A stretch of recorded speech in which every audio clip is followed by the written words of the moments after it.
Hello friends, आपका बहुत बहुत स्वागत करती हूँ आपके अपने channel legal help in Hindi में। दोस्तों, आज हम बात करेंगे सुप्रीम कोर्ट के एक लेटेस्ट जजमेंट के बारे में जो हिंदू विवाह अधिनियम की धारा 21A के ऊपर है, जो कि एक ट्रांसफ़र पिटीशन के ऊपर डाला गया था। सब कुछ जानेंगे आज की इस वीडियो में, और वीडियो और जानकारी अच्छी लगे तो आप इसे लाइक और शेयर जरूर करिएगा। जजमेंट की PDF कॉपी का लिंक आपको नीचे डिस्क्रिप्शन में मिल जाएगा, वहाँ से आप चाहें तो इस जजमेंट को डाउनलोड भी कर सकते हैं। चैनल को सब्सक्राइब नहीं किया है तो वो भी कर लीजिए, साथ में ऑल नोटिफिकेशन बटन को ऑन रखिए ताकि जब भी मैं कोई नई वीडियो अपलोड करूं आप उससे अपडेट होते रहें।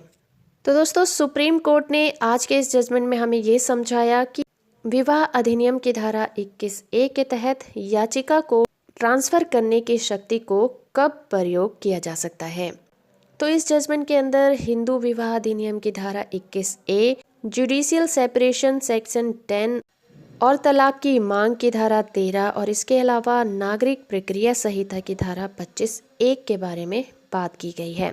तो सबसे पहले हम इन धाराओं के बारे में थोड़ा सा समझ लेते हैं, इनकी डेफिनेशन के बारे में, ताकि आपको इस जजमेंट को समझने में आसानी हो सके।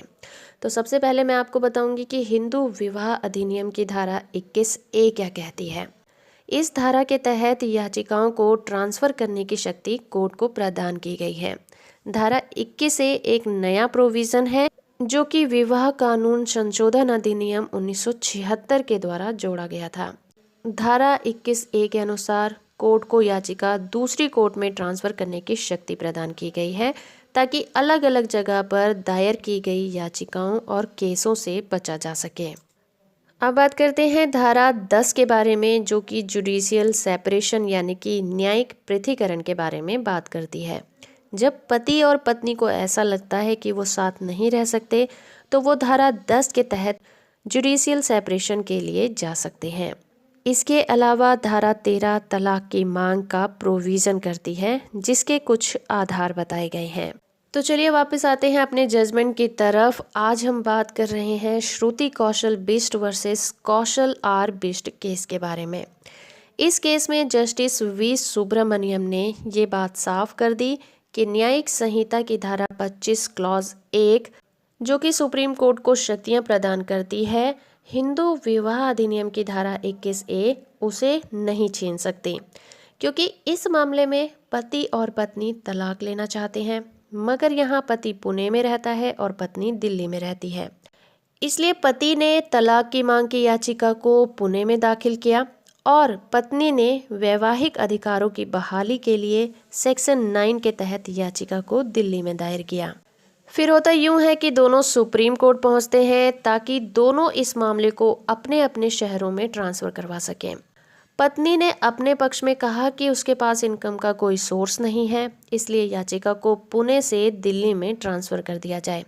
पर पति ने कहा कि तलाक के लिए उसने पहले याचिका दाखिल की थी, इसलिए धारा 21A क्लॉज 2B के तहत पत्नी की याचिका को पुणे में ट्रांसफ़र किया जाना चाहिए।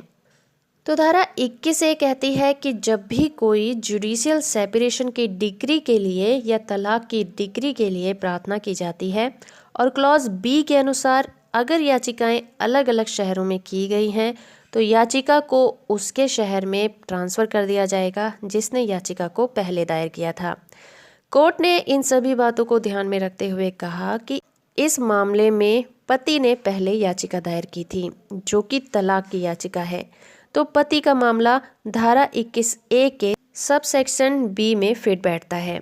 लेकिन पत्नी की याचिका धारा 13 और धारा 10 के तहत दायर नहीं की गई, बल्कि वैवाहिक रिश्तों की बहाली के लिए सेक्शन 9 के तहत दायर की गई थी। तो यहाँ पर याचिका किसने दायर की कि शर्तों को पूरा नहीं माना जाएगा, क्योंकि दोनों मामले अलग अलग हैं।